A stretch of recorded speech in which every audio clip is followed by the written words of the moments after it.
most companies in the private security industry are known as exploiters, and rightfully or wrongfully so. I mean, we are having a discussion in this particular issue now that you actually brought it up. It's important that we put some context into it. Can you blame, though, the employees when you find that the employers driving flashy cars, the employers are having biggest houses, but in the meantime, they still claim that they are not being paid by government and they cannot be able to actually pay what they need to be due to these employees. But a person is living at large. The person has got overseas trips that they go. It's all over social media in terms of how private security employers, some of them are actually perceived. As an employer, what would you say about that type of a perception that is existing? Yeah, the perception is there.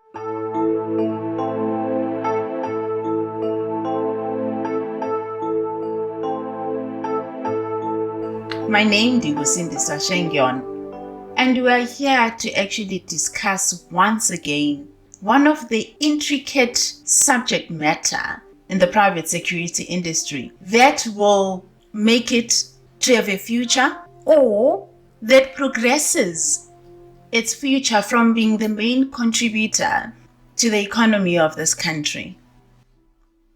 During our first episode, we looked at the effect that the non-payment of private security providers, the effect that it actually has in terms of them being able to fulfill their contractual and legal obligations towards their employees.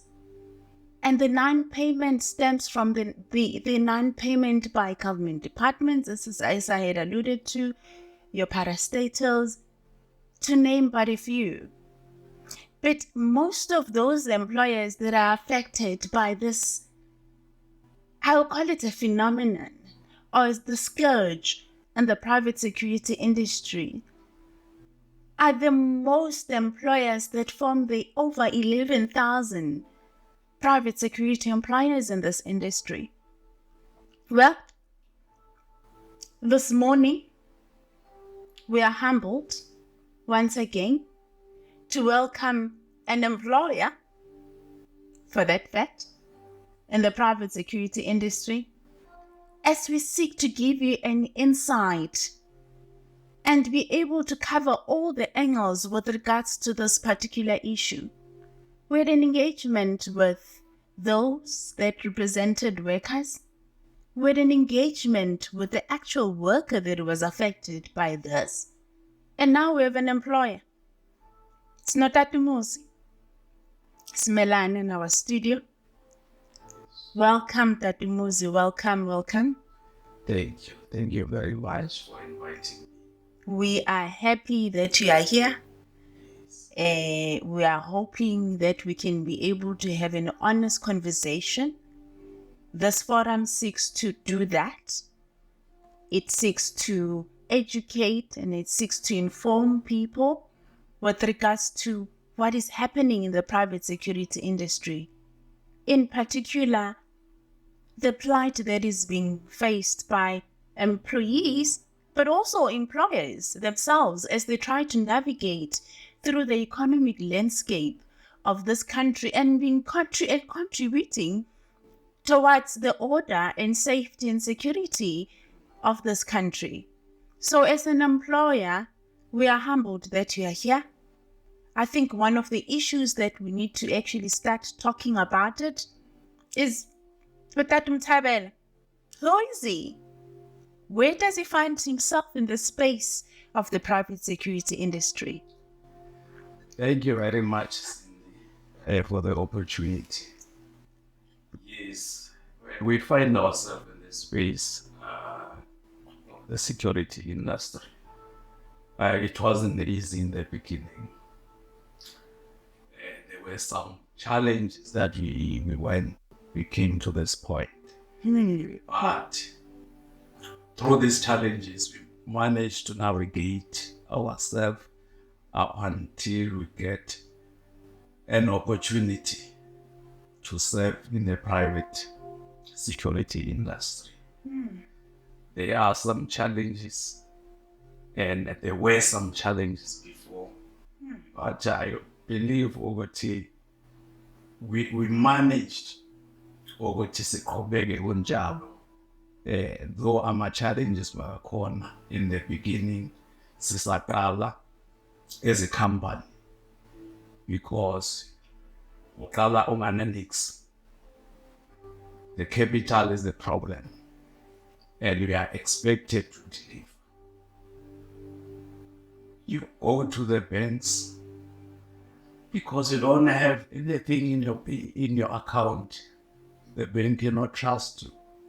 They cannot borrow you the money. But you have to find yourself, you have to navigate through until you deliver to the client. Those are some of the challenges that we went through. We had more capital, and we have to go some months without payments.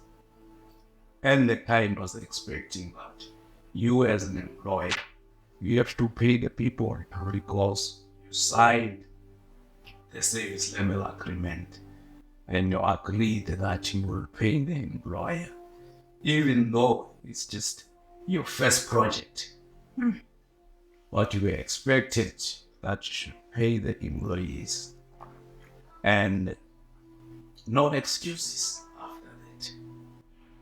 Because when you complain about not having the money to pay the employees, they will tell you, but you sign, you agree that you're gonna pay. Because your next invoice will come maybe on the second month. So, as a small emerging enterprise, we had some challenges because we had to borrow the money from the friends in order to be able to pay the employees, especially the first and the second month. Was a very, very difficult period for us as a company. But we managed to go through.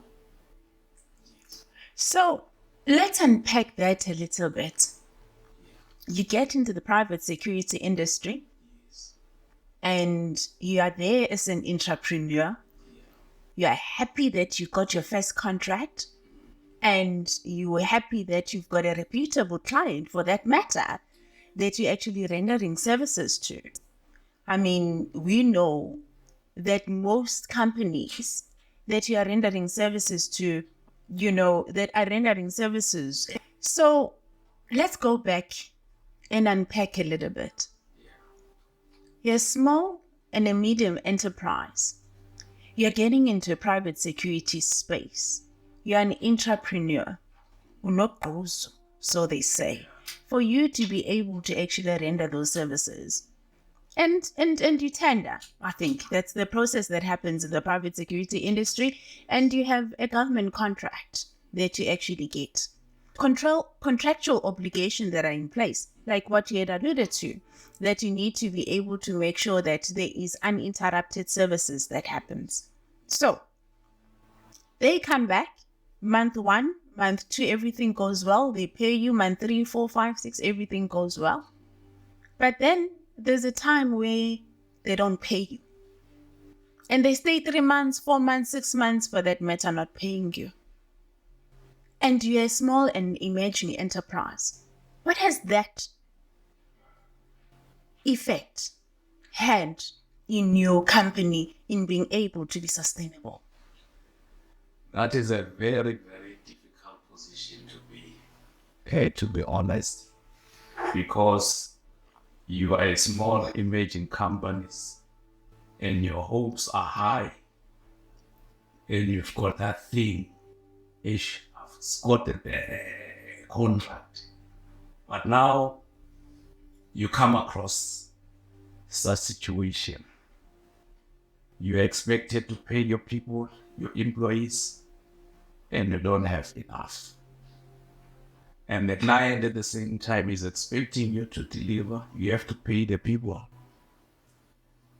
That's where I think most of the companies are mostly affected negatively, to a point where you find that some people, they surrender those contracts because they cannot really afford. They knock at the different doors, trying to get those loans, trying to borrow money to pay their employees so that they can continue. And at the same time, they understand that when they do not deliver, the reputation of their companies is at stake. So SMEs experience a lot of challenges when it comes to that. You'll talk to some people within those departments to say, guys, look, I'm struggling, the business is still new. Ngisaqala ukuthola umsebenzi. Anayo imali. Please try maybe to pay half of the money so that I can pay my employees. But you find that most of the time, we don't get a positive response from our clients, and yet they know that you are still an emerging company and small at the same time. You are trying to protect your reputation as well, but only to find that you are on your own. You have to find a way through. At the end of the day, you have to make some means that you are paying those people. Because of what? Because of the service level agreement that you have signed. You committed yourself that you are going to pay people, even if the department hasn't paid you. So that is one of the problems that we are experiencing as employers in the private security. So when you engage with those clients, I mean, I think we had a discussions, where you had indicated that there is, certain department that you rendered services to for a number of years, and you had to relinquish that contract simply because of these particular challenges that you're actually alluding to now. I'm wondering that if it had to, how long did this take place? How long has this been taking place? How long have you had to knock on doors for you to be able to get some capital, for you to be able to actually service the contract and ultimately be able to actually pay abasebenzi? How long did you go through those challenges? As for us, we started with the Department of Health from 2014. What I can say is that from the time we got the contract, it's when the problem started as well. Because I don't think there was any year that passed without having problems, especially of payment. It was a problem that we've been experiencing year in, year out. In the beginning, it was like, no, things are going to be fine as time goes on. But we then have to accept that this is how we're going to live with this thing. From 2014 until 2024, we've been having the very same problem of payment, inconsistent payment from the department. That is a very, very sad part. So that is, Manana, what would be the responses when you engage the department, when you escalate the matter, when you consult, perhaps maybe, sometimes companies have to even go to as far as being able to take legal action. towards these particular departments for them to be able to actually honor what they need to honor. So what responses do you get when you start engaging with them with regards to such practice? In fact, the problem with this department, especially the Department of Health, is that you'll be sent from pillar to post. You'll go to the district to find out what is the problem. Why am I not paid? I'm submitting now my invoices. You find that you have submitted, but within their employees, maybe someone has not done his part. And now at the head office, you find that they haven't captured those invoices. So come the time for payment, you are not paid. Because those at the district level, they did not submit, they did not capture the invoices and so on and so forth. So no one will actually take the responsibility to say, no, the problem was with me. Everyone will tell you that I've done my part. But at the end of the day, you as an employer, as a service provider, you are not paid. Because your invoices are not captured.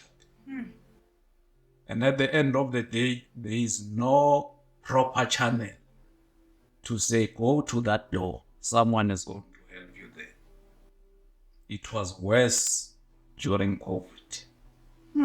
Take us through that experience. Because during COVID, people were working from home. And you are not paid as an employer. You go to the head office and you are told that you are told by the security that the person you are looking for is working from home. And how do you going to get someone who's working from home? It was a very challenging period, to be honest. And it looked like these people, they don't even care. Yeah, they didn't care.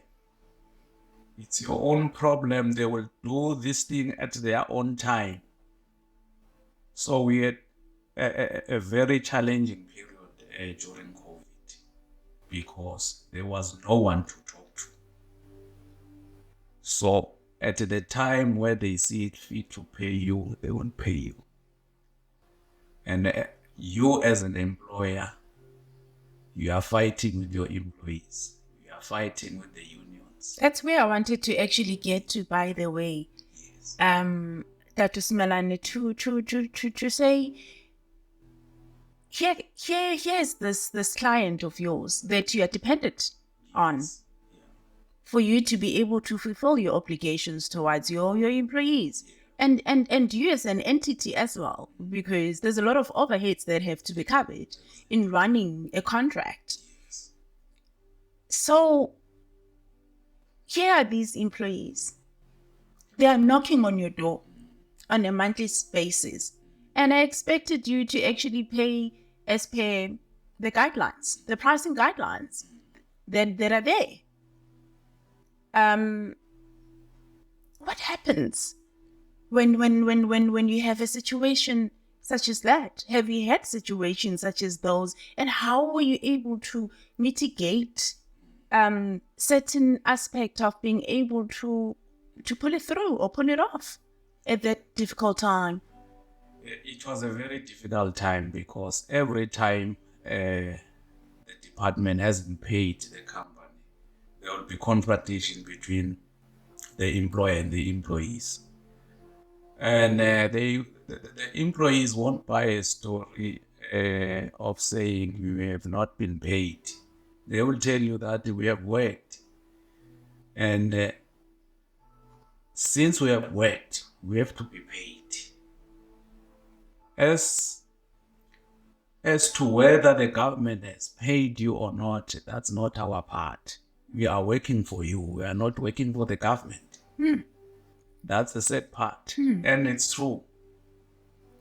So in other words, when the client does not pay you as an employee, he's setting up a fight between you as an employer and the employee. We'll try to engage our employees to say, guys, be patient with us. We are trying our best to engage the government in order to be paid. But as you all know, that when there is a union as well, it's always a fight. It's always a fight.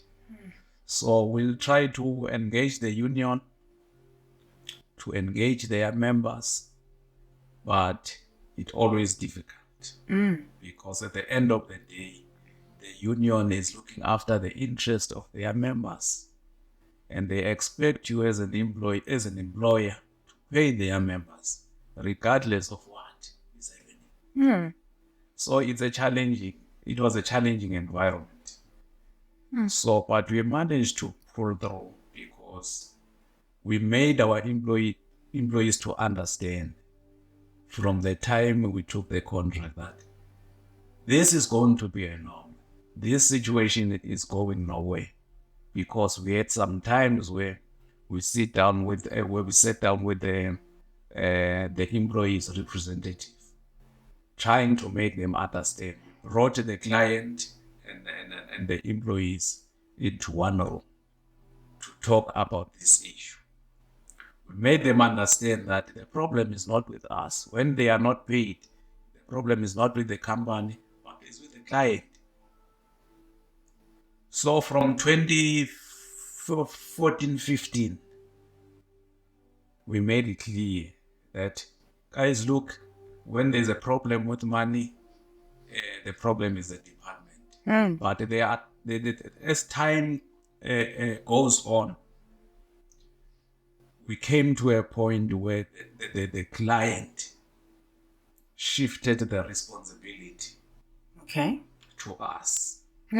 Because they will go to the employees and tell them that they have paid. And yet you find that it hasn't paid.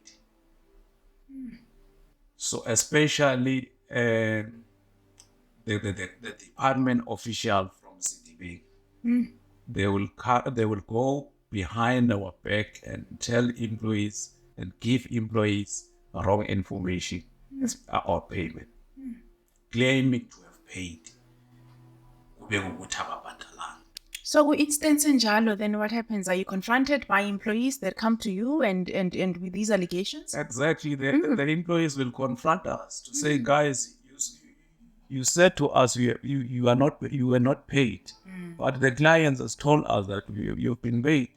How come? So now who's the liar here? Yes. We have to produce evidence to say, guys, look, we haven't been paid. What they told you, it's incorrect. You see. But those are the experience that we have went through up until now.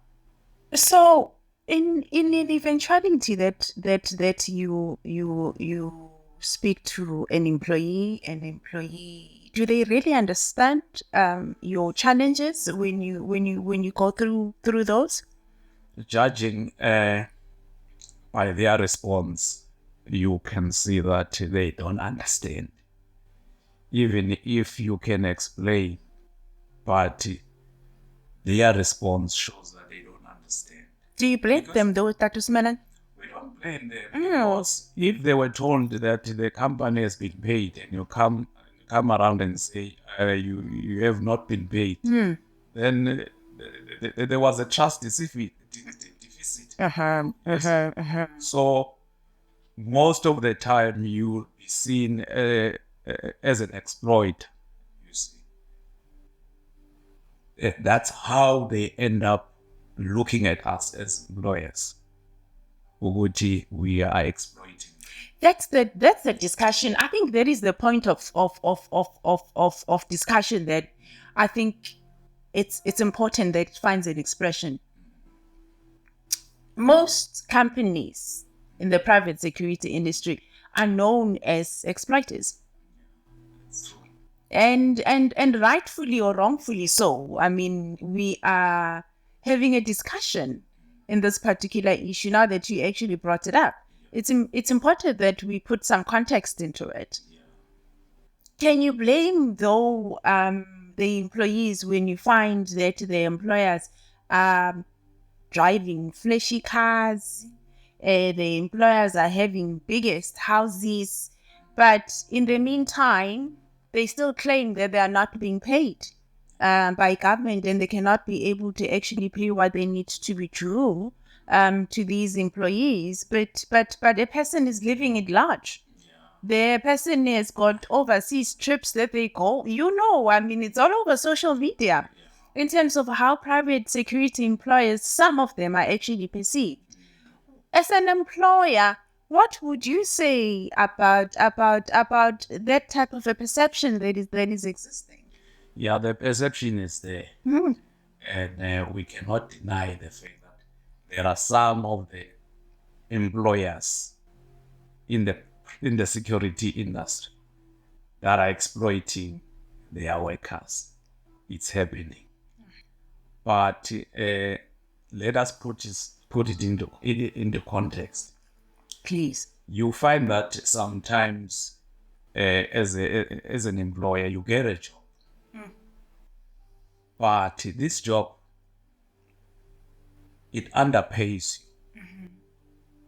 And you end up as an employer underpaying your employees just because the client is also underpaying you.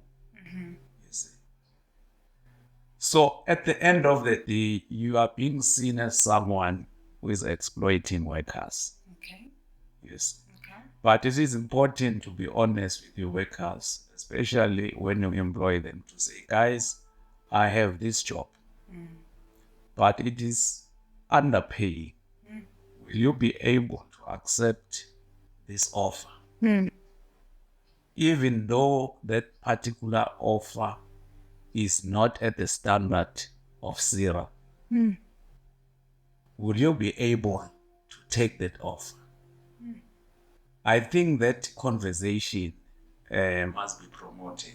Would that not be tantamount to exploitation of workers? Because there is a prescript in terms of how much a security officer has to be paid in terms of their grades, Dr. Smelan. So if because of the economic conditions of this country and the unemployment of this country, you'd find that somebody would be able to agree, perhaps because they're desperate. It's ngabantu. But maybe discussion, Nkokeli, perhaps maybe it needs to be on the side of a consumer, don't you think? Because how would you justify underpaying lower than what you need to underpay when a person that is supposed to be actually paying for services according to what they need to be paying for because the industry is regulated? Yes. Why is it that there is no discussion at that level and being able to mobilize yourselves as employers to be able to actually deal with this whole issue of being underpaid? Why is the pricing disparity a problem in this industry? It continues to be a problem. Yeah. We once engaged Sarah about this issue because there was a concern that some of the companies, they are not paying their employees according to the Sarah rate. We engaged Sarah on that particular issue, but it was clear that as employers, we have to stick to what the regulation says.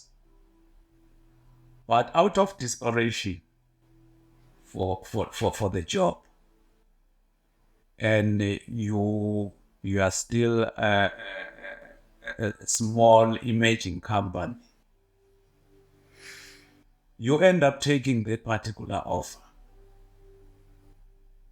And When you take that particular offer, it will then lead to non-compliance, which has become a very serious problem. At the end of the day, you'll fight with the union, you'll fight with the regulators, you'll fight with the employees, because you are now non-compliant. But you've been doing this thing out of desperation. And those clients, they go for the smaller companies because they know that out of desperation, they will take their offer. Because big companies, they won't take their offer. So then it leads to that exploitation. It leads to the exploitation. Yes, but it's not something that is intentional. It's not something that is intentional. Yes. But then, if it's not something that is intentional, how come then, Dr. Smelan, then you would find that then the employers that are in the private security space would start looking at themselves first. And as I said, but they'll be very flashy, some of them. And then workers come after. What? So everyone's getting I think it, as employers, we need to be honest with ourselves in terms of the life we are living. When we say to our employees, there is no money, it has to be proven by the lifestyle I'm living. You see, I mustn't live a flashy lifestyle, but at the same time, I'm claiming to have nothing to pay my employees. So honesty, I think it's very important on our side as employers as well, to avoid being seen as exploiters. Thank you for being truthful. I think that issue touches on every role player in the private security industry, because there are certain employers that deduct money from workers and not pay it over when it's supposed to be true. And this has been an ongoing phenomenon, because you would find that that's why organized labor is at loggerheads most of the time with employers because of those issues, even employees themselves. And there's a reason why this whole issue of exploitation is so exacerbated in this industry. But I'm also going to still go back to the consumer, because if the consumer did not create their environment for that to actually happen, don't you think that we need to now start being able to have serious engagement with government when it comes to this lowest bidder principle approach that they're actually engaging with regards to negotiation of contracts and pricing in the private security industry? Because instead of being able to empower companies, they're not empowering companies. Instead, it actually leads to a proliferation and a number of companies that come and go. Next one day there's a security company, the next day I circle. Then there's other one that comes into the whole system, and because they think that when you come to the security industry, there's money. Can we talk about that part, nje?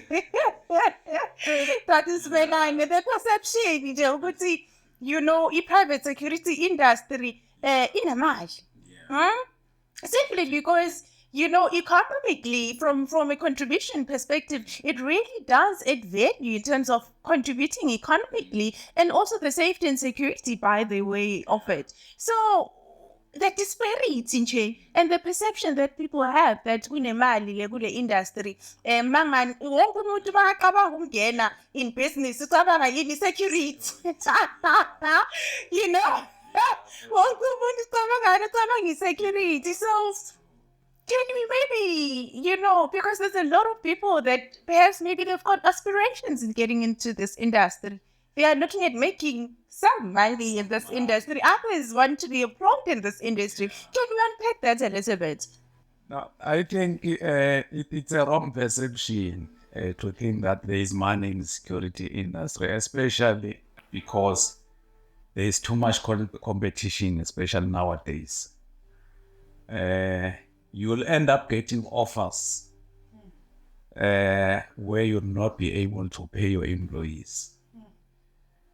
Like sometimes, if you are lucky, you'll get that fat tender that will pay you fairly, and you'll be able to sustain your business and see your business growing at the same time.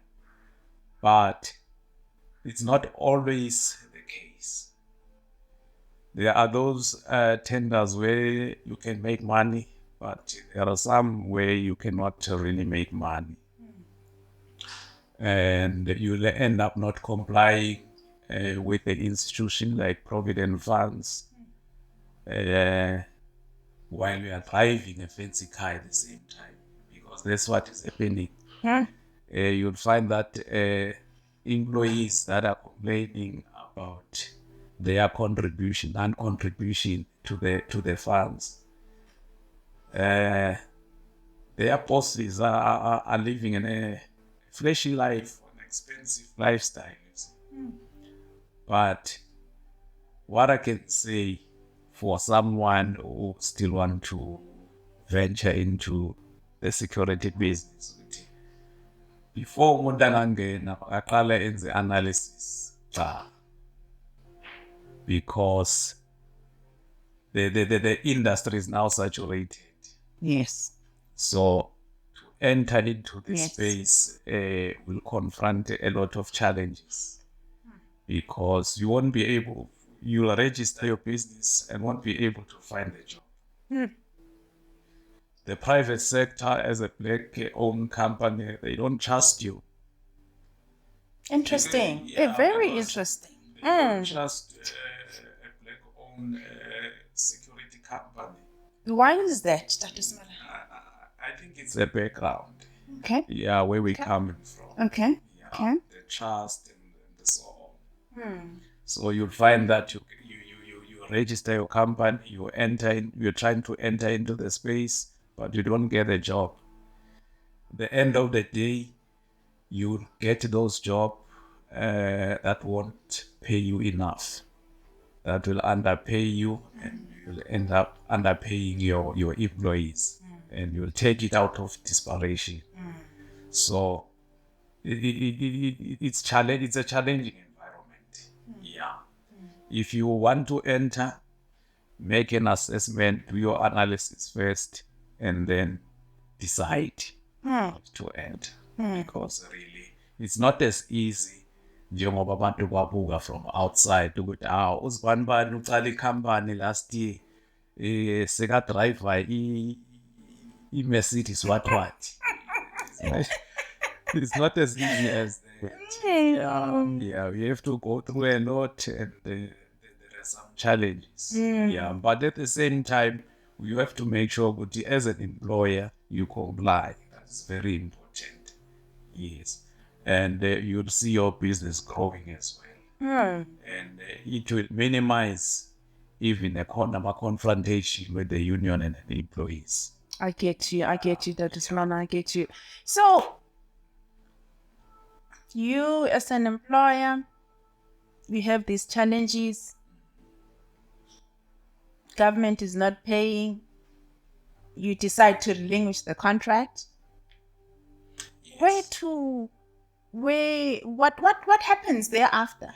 What happens? I'm really interested in understanding the journey that you go through as an entrepreneur, because the economy, things are not easy for a lot of entrepreneurs. And if you need to be honest, as you indicated, that you would find that you are dependent on government contracts for you to be able to sustain yourself as a business. So what happens? Do you look for another tender, or what happens? Yeah, you have to look for another opportunity, because as a business, you have to make profit. If you don't make profit, what is the point? of keeping that relationship if it's not working for you. Yes. So we decided to relinquish the contract because we saw it's no longer profitable. At the end of the day, we are not compliant, with certain institution. And at the same time, we saw it's starting a fight between the company and SARS. So before you get into that trouble, it's better to weigh the options and see what's best for you. So then I decided we have to give it away and look for other opportunities. Because it was a really, really sad that from 2017, we're not getting the increment as it was supposed to happen. We're not getting the increment. So from that invoice, year 2016, you have to pay the annual increment for security guards. So it was shrinking and shrinking to a point where we realized that we cannot continue like this. You pay your employees a rate at 2024, and when now you are being paid in a rate at 2017. So it was not sustainable. And we felt now we better relinquish this contract because it's no longer profitable and we are working at a loss. So it was really difficult for us. So as an employer, we're hoping that this forum can be able to actually reach a whole lot of stakeholders that have got an intricate role in terms of making sure that there is sustainability in this industry and those that are rendering services in this industry. What message would you like to leave behind? What if you had to sit with a government department, for instance, the one that you just alluded to now? Let's rewind. You had to sit with them in the boardroom table and the effect that this thing has on employees. What would you say? The way things are and the way the departments are operating, it's really not profitable or not fair to the small, medium enterprise. Because if you are not being paid in time, what is that particular department is expecting from you in terms of service delivery? Because from that payment, you have to render a service. You have to make sure that the employees are in proper uniform. And also as a company, unamanya contractual obligations. Services after a department that you have to pay. Like the arm response, you have to pay for them. But now the department is not paying you. So it becomes difficult. If the government can just honor their commitment where they said they will pay invoices within 30 days, I think that can make a big difference, because the way they operate currently, amanye companies are shutting down. Not only the security industry, but all the companies that are rendering services from government departments are crying the same cry. So what happens to Sebenzi or Kelly when you have relinquished that contract? What happens to the employee? Fortunately for us, our employees were taken by the new companies. Okay. But in a situation where the company says, no, we don't want your employees, so those employees have to go and sit at home. But fortunately on our part, all our employees, they were taken by the new companies. On that note, Smelan, Sabunela Tat, thank you for joining us on this forum. We are really hoping that you are heard. We are hoping for the best when it's your company, when you navigate through this landscape of this industry. And we are hoping that those that are responsible can be able to actually hear exactly how deep this issue is. Because I think people have been looking at it at a very face value. And the fact that it has got such a deep effect and affects a whole lot of people on the whole entire value chain, it is something that needs to find an expression. So we are going to be going on with this engagement. We are hoping to have the department as well to come and join us in the next episode so that you can be able to understand exactly where the stumbling blocks are, But on that note, we really appreciate your time. We are hoping for the best when it comes to your company going forward. Thank you, Dr. Smith. Thank you very Thank you for much. joining us. Sibongile, Nkokheli, siyabonga. Sibongile.